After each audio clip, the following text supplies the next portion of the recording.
Selamat datang di YouTube channel SMP Negeri 44 Pekanbaru. Assalamualaikum warahmatullahi wabarakatuh. Selamat pagi anak-anak bapak semuanya. Pertemuan pertama ini kita akan membahas tentang sejarah pembentukan BPUPKI dan perumusan Pancasila sebagai dasar negara. Nah, materi tersebut sesuai dengan kompetensi dasar kita, yaitu menganalisis proses perumusan Pancasila dan penetapan Pancasila sebagai dasar negara. Ini kompetensi dasar untuk pengetahuan. Kemudian kompetensi dasar untuk keterampilannya adalah melaksanakan tanggung jawab atas keputusan bersama dengan semangat konsensus tokoh nasional dalam perumusan Pancasila. Untuk mencapai kompetensi dasar tadi, maka kita tetapkan indikator pencapaian kompetensi adalah yang pertama, ya, menganalisa. Kita analisa dulu bagaimana sejarah pembentukan BPUPKI. Yang kedua adalah menganalisa proses perumusan Pancasila sebagai dasar negara. Nah, untuk keterampilannya adalah nanti anak-anak bapak semuanya bapak minta untuk menyusun laporan hasil telaah tentang proses pembentukan BPUPKI. Untuk mencapai indikator tadi, kemudian kita susunlah pertanyaan sebagai berikut. Yang pertama adalah, tahukah kamu apa itu BPUPKI? Yang kedua, kapan dibentuknya BPUPKI? Yang ketiga, siapakah yang membentuk BPUPKI? Yang keempat, mengapa BPUPKI tersebut dibentuk? Dan yang kelima, yang terakhir adalah apa tugas dari BPUPKI. Nah, mari kita bahas satu persatu pertanyaan ini.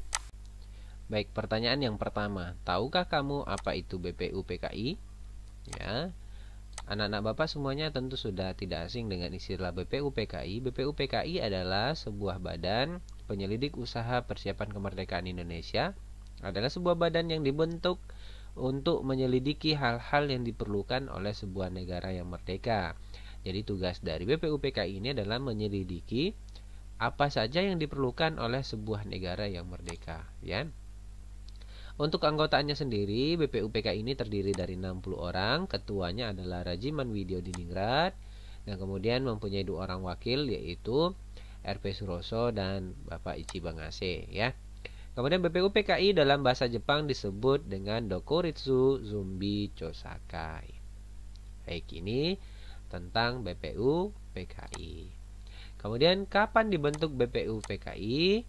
Nah, ketika kita bertanya kapan, berarti di situ ada nanti tanggal dan hari segala macam, ya. Nah, BPUPKI ini ternyata diumumkan oleh Jenderal Kumikachi Harada pada tanggal 1 Maret akan dibentuk, ya, akan dibentuk sebuah badan katanya yang diberi nama Dokuritsu Zumbi Chosakai. Nah, ini baru diumumkan saja, ya, diumumkan, belum ada badannya. Kemudian badan tersebut atau BPUPKI ini baru terbentuk pada tanggal 29 April 1945, ya. Jadi ternyata baru dibentuk 29 April 1945. Kemudian tentu BPUPKI akhirnya dilantik pada tanggal 28 Mei 1945. Jadi kalau secara de facto BPUPKI dibentuk pada tanggal 29 April, secara de jure, secara hukumnya baru disahkan tanggal 28 Mei 1949. Ya, dalam melaksanakan tugasnya BPUPKI melaksanakan sidang sebanyak 2 kali, yaitu sidang pertama 29 Mei sampai tanggal 1 Juni 1945 dan sidang kedua adalah tanggal 10 sampai 17 Juli 1945. Nah, jadi kalau ditanya kapan dibentuk, secara de facto adalah tanggal 29 April, ya. Nah, ini tadi, ya, secara de facto tanggal 29 April dan secara de jure-nya adalah tanggal 29 Mei 1945. Kemudian siapakah yang membentuk BPUPKI? Dari namanya saja kita sudah tahu, Dokuritsu Zumbi Chosakai. Artinya adalah badan yang menyelidiki hal-hal yang berhubungan dengan sebuah negara yang merdeka. Ternyata BPUPKI ini merupakan sebuah badan yang dibentuk oleh Jepang sebagai pembuktian janji kemerdekaan yang dijanjikan Jepang kepada bangsa Indonesia. Nah, janji kemerdekaan ini ternyata pernah diucapkan oleh Jepang kepada bangsa Indonesia. Berapa kali? Ternyata janji ini pernah diucapkan dua kali. Yang pertama ketika Jepang pertama kali datang ke Indonesia tahun 1941, tepatnya di bulan Maret 1941. Waktu itu kita bangsa Indonesia masih dijajah oleh Belanda, dan kemudian Jepang memberikan janji kemerdekaan apabila kita membantu Jepang dalam mengusir Belanda dari tanah Indonesia. Waktu itu Jepang membawa slogan 3A. Jepang Cahaya Asia, Jepang Pelindung Asia, dan Jepang Pemimpin Asia. Nah, karena kita sesama sesama bangsa Asia, tentu kita berharap Jepang akan memberikan angin segar kepada bangsa Indonesia yang sangat ingin untuk merdeka. Sehingga waktu itu kita membantu tentara Jepang untuk mengasir Belanda dari tanah Indonesia. Namun janji tadi tidak pernah ditepati oleh Jepang. Justru malah kita akhirnya dijajah oleh Jepang. Ya. Kemudian mengapa BPUPKI dibentuk? Nah, tadi kan sudah disampaikan bahwasanya ada janji kemerdekaan. Nah, kenapa nggak janji kemerdekaan itu diucapkan lagi? Ya, tadi kan sudah dikhianati kita nih. Ibaratnya kita tidak akan percaya lagi dengan janji-janji saja, sehingga harus ada bukti mungkin untuk bangsa Indonesia, sehingga kita mau nanti membantu lagi Jepang mengalahkan Amerika Serikat. Nah, perang antara Jepang dengan Amerika Serikat ini dimulai tanggal 7 Desember 1941. Jepang menyerang pangkalan militer Amerika Serikat di Pearl Harbor, ya, angkatan lautnya, pangkalan angkatan lautnya diserang di Pearl Harbor ini, sehingga menenggelamkan beberapa kapal perang, kapal induk milik Amerika Serikat. Sehingga di tahun 1942 Amerika Serikat menyatakan perang terhadap Jepang, sehingga muncullah Perang Dunia Kedua di wilayah Asia. Nah, Amerika Serikat akhirnya membalas serangan tersebut pada bulan Juli 1944 dengan menguasai Pulau Saipan. Ya, Pulau Saipan ini adalah pulau milik Jepang yang menjadi pintu masuk bahan-bahan pertanian atau bahan pertambangan yang diambil dari negara-negara jajahan Jepang. Ya, nah di sini di pintu masuknya. Karena semakin terdesak, ya, Jepang ini kalah, ya, hampir kalah, sehingga Jepang mencari siasat. Ya, siasat Kuniaki Koiso adalah Perdana Menteri Jepang waktu itu mengumumkan akan memberikan kemerdekaan kepada bangsa Indonesia. Ya, diucapkan itu tanggal 7 September 1944, artinya beberapa bulan setelah serangan ke Pulau Saipan, dengan tujuan menarik simpati bangsa Indonesia. Ya, kenapa menarik simpati bangsa Indonesia? Karena tadi kita sudah dikasih janji kemerdekaan di awal untuk mengalahkan Belanda, tetapi janji tersebut tidak ditepati. Maka diberikan lagi janji dengan bukti bahwasanya akan dibentuk BPUPKI. Tapi kita tidak semerta-merta mau langsung membantu Jepang. Sehingga simpati ini diperlukan oleh bangsa Jepang, ya, oleh orang-orang Jepang untuk menarik hati simpati bangsa Indonesia, membantu mereka, ya, membantu Jepang ini di perang Asia Timur Raya. Ini adalah Perang Dunia Kedua di wilayah Asia. Ya. Kemudian apa tugas dari BPUPKI? Nah, tugas dari BPUPKI ini adalah yang pertama, tentu mereka melaksanakan sidang dulu, ya. Tugas yang pertama adalah ini. Tanggal 29 Mei sampai tanggal 1 Juni 1945 mereka bersidang dengan agenda membahas dasar negara. Nah, tugas pertama mereka adalah membahas tentang dasar negara. Jadi waktu itu sudah ada Pancasila belum? Ya, belum, ya. Belum ada Pancasila. Pancasila itu baru ada ketika Soekarno menyampaikan pidatonya tanggal 1 Juni 1945. Soekarno memberikan istilah konsep dasar negara tadi itu dengan istilah Pancasila. Pancasilanya sudah ada, tapi baru nama.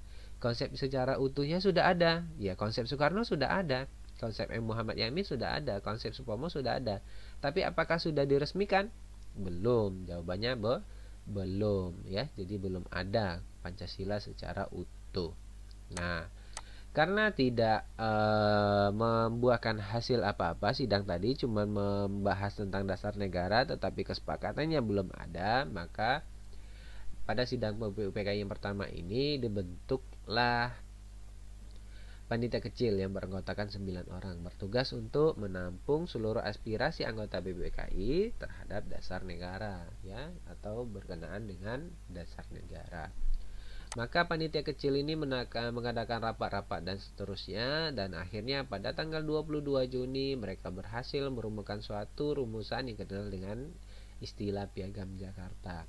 Nah, di dalam Piagam Jakarta atau di Jakarta Charter inilah pertama kali konsep Pancasila yang baku, ya, yang utuh ada, ya. Jadi kalau ditanya lahir Pancasila 1 Juni, betul atau salah? Betul secara de facto, ya, secara de facto. Kalau ditanya lagi kapan lahirnya Pancasila, apakah dalam Piagam Jakarta? Betul juga. Kenapa?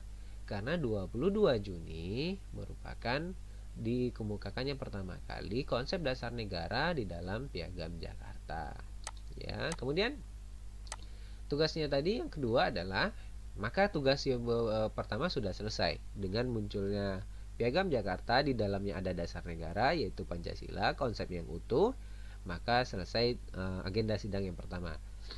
Kemudian sidang yang kedua, ya, tanggal 10 Juli sampai tanggal 17 Juli dengan agenda membahas tentang rancangan hukum dasar negara atau yang lebih kenal dengan Undang-Undang Dasar, ya, Undang-Undang Dasar. Jadi di sini tugasnya adalah merancang dasar negara atau yang disebut dengan Undang-Undang Dasar. Pada sidang kedua ini memutuskan beberapa hal.